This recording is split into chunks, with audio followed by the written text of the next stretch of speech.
ఒకటే అనిపించింది. ఇంకా చెయ్యాలి, దీనికి ఇంకొంచెం నా వంతు సహాయం సరిపోవట్లేదు, ఇంకా చేయాలనిపించింది.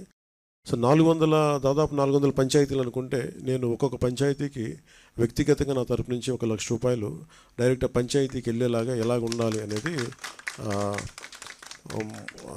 అనుకుంటున్నాను. దాన్ని ఆ మోడాలిటీస్ ఏంటనేది ప్రిన్సిపల్ సెక్రటరీ గారి దృష్టికి ఇందాక మాట్లాడాను. ఇది డైరెక్ట్గా పంచాయతీలకు వెళ్ళాలి. మన ₹10,000, ₹25,000 ఎలాగా డైరెక్ట్ పంచాయతీ నిధుల్లో పడ్డాయో, అలాగే ఈ ₹1,00,000 కూడా ఇది ఎంత సహాయం అవుతుందో తెలియదు, కానీ కనీసం ఆ పారిశుద్ధ్య పనుల కన్నా పనిచేస్తే ప్రభుత్వం మీద కొంచెం భారం తగ్గుద్ది. ఆ ప్రభుత్వం ఉన్న డబ్బు కనీసం కొంత ఒక రోడ్డుకి పనిచేస్తాయి. సో నా సైడ్ నుంచి నేను ఇచ్చే 400 పంచాయతీలకి ఈ ₹1,00,000 చొప్పున కనీసం పారిశుద్ధ్య పనులకు కొంచెం సహాయకారిగా ఉంటుంది అనేది. అలాగే మన పక్క రాష్ట్రం, మన సోదర రాష్ట్రమైన తెలంగాణకు కూడా నేను ₹1,00,00,000 నిధిని నేను విరాళంగా ప్రకటిస్తున్నాను. తెలంగాణ